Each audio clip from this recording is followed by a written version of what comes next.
마이크로소프트가 지원한다면은 애플에서 지원 못하는 거를 윈도우에서는 가능하네 라고 하면서 맥에서 윈도우로 갈아타거나 혹은 윈도우 노트북 하나쯤 있어야겠네 라고 생각할 수 있다는 겁니다. 반대로 애플이 무조건 생성형 AI를 준비할 수밖에 없다라는 이유가 바로 이것인 거죠.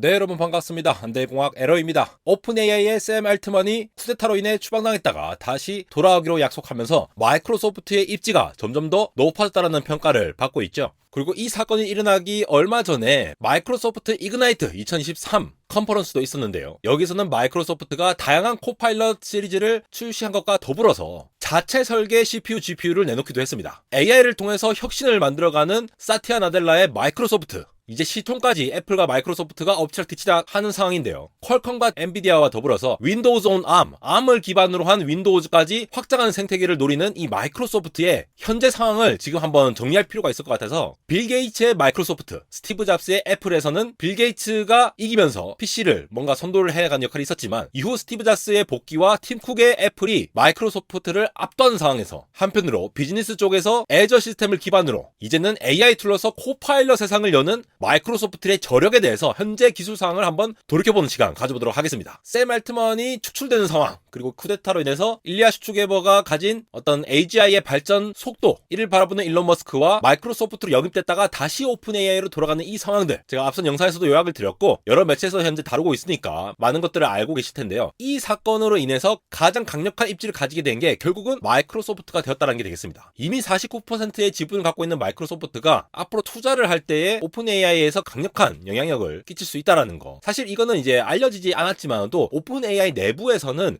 이 컴퓨팅 자원을 충분히 활용하려면 어쩔 수 없이 마이크로소프트의 입김이 굉장히 강하게 미칠 수 있겠다라는 거를 좀 자각을 하고 있었던 부분도 있다라고 하고요. 반대로 마이크로소프트 입장에서는 검색 엔진 기반에서는 빙이 압도적으로 구글에 밀리고 있는 상황이었는데, AI 코파일럿, 이 코파일럿 부조종사 에이전트 모델의 AI를 이용해서 마이크로소프트 오피스에 있는 다양한 파워포인트, 엑셀 이런 것들을 지원하는 것뿐만이 아니라 구글 검색을 이기는 빙 검색까지 나아가고, 깃허브 코파일럿을 이용해서 코딩도 도와주면서 심지어 애저라는 클라우드 시스템에서도 업무 생산성을 향상시킬 수 있는 방안을 얘기해놨죠. 특히 이번에 이그나이트 2023 행사에서 많은 것들을 좀 주목할 필요가 있었는데요. 마이크로소프트 이그나이트는 쉽게 말해서 이제 개발자와 IT 전문가로 대상으로 하는 연례 컨퍼런스입니다. 그래서 마이크로소프트에서 하고 있는 이 비즈니스 관련해서 업데이트된 사항들을 알려주는데요. 이 생성형 AI 챗봇 브랜드 빙챗이라고 하는 브랜드를 이번에 그냥 코파일럿이라고 이름을 바꿔서 부르게 됐습니다. 그러니까 마이크로소프트 코파일럿뿐만이 아니라 다양한 코파일럿을 출시를 하고 있는데, 빙챗이라고 따로 두는 것이 아니라 이것 또한 코파일럿이다, AI 에이전트이다 라는 거를 명시를 하고 싶고,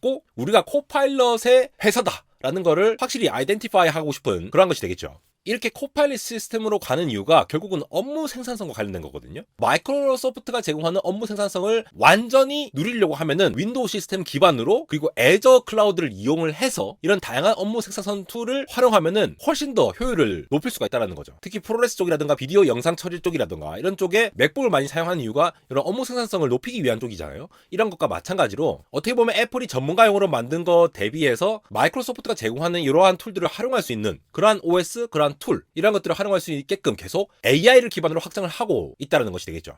가만히 생각해보면 마이크로소프트는 이제 PC 시장에서는 윈도우가 업무용 쪽 말고도 맥 쪽이 워낙 빠르게 보급이 되다 보니까, 왜냐하면 애플 생태계가 워낙 락인 효과로 인해서 굉장히 대중들에게 널리 퍼지기 시작했잖아요. 심지어 우리나라에서도 맥을 점차 많이 사용을 하고 있다 보니까 윈도우가 좀 위협이 되는 부분도 있어요. 영업이익 측면에서도 윈도우가 차지하는 부분이 굉장히 작거든요. 그래서 그냥 베이스 OS다 라는 측면에서 계속 사업을 하고 있고, 스마트폰을 가만히 생각해보면 윈도우를 씁니까? 안 쓰죠. 구글이나 iOS를 쓰니까 여기서는 입지가 없습니다. 근데 LLM 시장에서 또 대기를 하면은 구글의 바드가 있고 나중에 재미나게 나올 텐데, 이 부분에서 일찍이 오픈 AI에게 투자를 하고 여기에 있는 모든 사용권을 가져왔다는 게 정말 신의 한 수였던 것이죠. 그리고 원래 마이크로소프트 오피스는 워낙 강력한 업무 툴이기도 하고, 구글 밑이 있다면은 마이크로소프트는 팀즈가 있죠. 그래서 생산성 업무에 있어서는 구글의 워크스페이스를 사용하는 것보다 마이크로소프트가 훨씬 더 헤게모니를 가지고 있는 입장에서 요거를 더 승부를 볼 부분이 있습니다. 결국 윈도우를 버리지 않고 잘 관리해서 가고 있다는 것은 생산성의 플랫폼 토대가 되기 때문에 이걸 유지를 하고 싶었던 거고, 이제 LLM, 오픈 AI의 GPT-4나 나중에 나올 GPT-5 이런 것들이 모두 마치 어떤 OS를 쓰느냐라고 하는 것의 파급력만큼이나 어떤 LLM을 쓰느냐, 바드를 쓰느냐, 라마를 쓰느냐, GPT-4를 쓰느냐, 이러한 OS의 지위를 차지할 수 있다고 봅니다. 그래서 빌 게이츠 시절에 윈도우랑 맥OS가 붙었던 것처럼 이제 스마트폰 OS는 안드로이드랑 iOS가 붙었죠. 이제는 다음은 생성형 AI라는 거죠.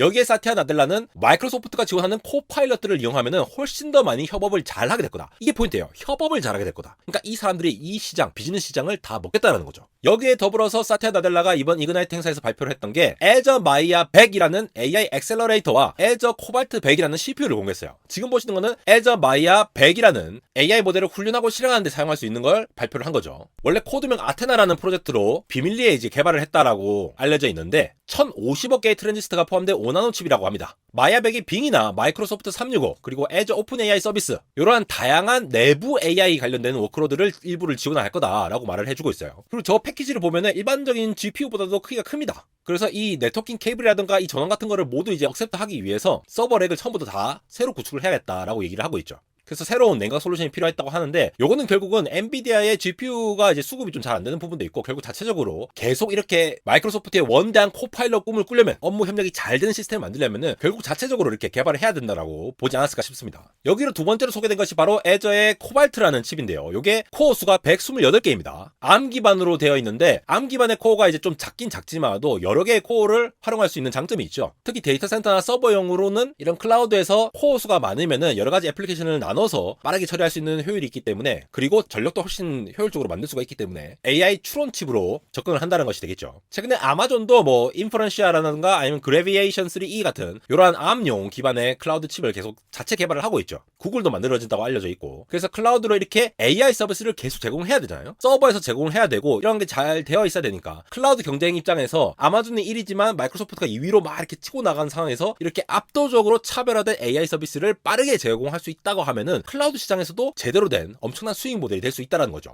이제 코파일럿을 계속 다 사용하게 되면은 앞으로 AI로 전부 다 할 거잖아요. 파워포인트도 만들고 엑셀도 만들고 거기다가 뭐 스튜디오 활용해가지고 에저 활용할 때도 쓰고 온갖 것들을 다 AI로 추론을 하고 뭔가 돌리는 역할을 할 텐데 이런 것들을 짱짱하게 지원하려면은 엔비디아 GPU 달라고 해도 지금 없잖아요. 그러면은 느리단 말입니다. 이 느림을 한번 겪었던 개발자들이 혹은 사용자들이 다시 에저 시스템을 사용할 거냐? 아니겠죠. 그러니까 처음부터 제대로 하기 때문에 자체적으로 설계한 것도 지금 투입을 하고 있는 거고 정말 이렇게 확장이 된다면 어마무시한 워크로드가 생긴 겁니다. 지금은 그냥 챗GPT만 활용하고 있지만도 굉장히 많은 사람들 지금 마이크로소프트 윈도우 이렇게 업무를 보시는 분들이 점차 AI 시스템으로 다 대체를 하게 되면은 이 수요를 다 감당할 수가 없잖아요. 그러면은 이거를 제대로 운영을 하기 위해서 자체적으로 설계한 이러한 CPU, GPU 칩을 넣는다라고 보시면 될 것 같고요. 이게 일회성 칩이 아니라 앞으로 계속 마이아 코발트 2세대, 3세대가 나올 걸로 보입니다. 그렇게 해야지만 충분히 퍼포먼스를 낼 수가 있겠죠. 여기에 에저용 마이크로소프트 코파일럿도 발표를 했죠. 거기다가 기터브 코파일럿, 빙챗 코파일럿, 오피스 코파일럿, 윈도우 코파일럿 이 코파일럿들을 모두 다 짱짱하게 지원을 한다. 그렇게 보면은 맥OS가 참 잘 돼 있는 게 이게 일원화된 시스템 요거를 잘 운영할 수 있는 시스템으로 인해서 우리가 스마트폰에서 PC 그리고 랩탑 노트북까지 맥북까지 다양한 생태계로 일원화돼서 자유롭게 활용될 수 있는 이게 너무 좋잖아요. 근데 이제 윈도우에도 이렇게 코파일럿 시스템을 통해서 이리 갈아타고 저리 갈아타고 하면서 결국은 여러분 업무를 보실 때 고도의 업무들은 전부 다 PC에서 보잖아요. 아니면 노트북에서 봅니다. 이걸 지원할 수 있게끔 마이크로소프트가 지원한다면은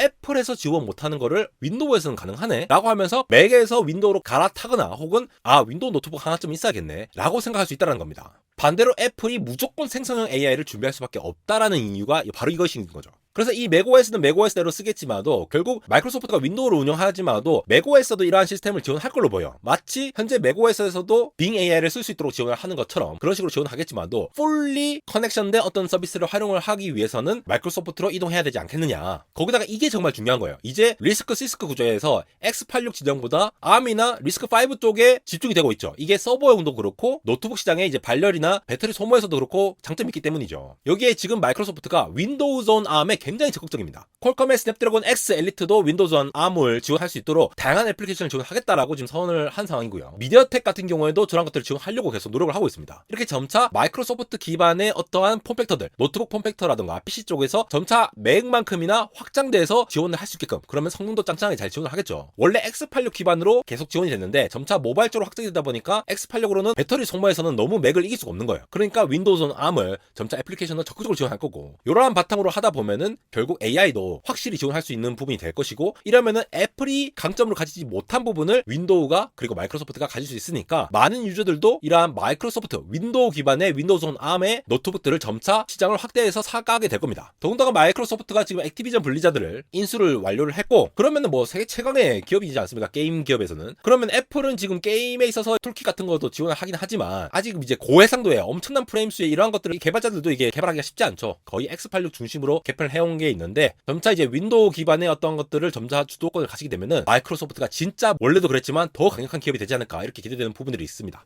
네, 이렇게 마이크로소프트의 다양한 사업 분야에 대해서 한번 훑어봤는데요. 모든 것들은 준비가 잘 되어 있었습니다. 애저라는 클라우드 시스템에 일찍 들어가서 확보를 하고 오피스를 점차 발전시키는데, 지지부진했던 것도 오픈 AI와 결탁을 하면서 확실히 GPT-4를 빠르게 당겨와서 AI 기반으로 에이전트 모델을 꾸려나갔다는 거. 그래서 모든 코파일럿으로 업무용 생산성을 미친 생산성을 만들어냈다는 거. 이게 주요 포인트인 것 같습니다. 이제 시작이고 앞으로 더 무시무시한 마이크로소프트의 행보가 기대가 되는 상황인데요. 이런 걸 지원하기 위해서 지금 에너지 회사와도 계약을 맺었다고 제가 알고 있습니다. 앞으로 마이크로소프트의 행보가 어떻게 될지, 그리고 애플이 여기에 반격해서 AI 에이전트 모델을 빠르게 생성할지, 전통 IT 두 강자의 대결이 어떻게 진행될지 너무나도 궁금한 안대공학 에러였습니다.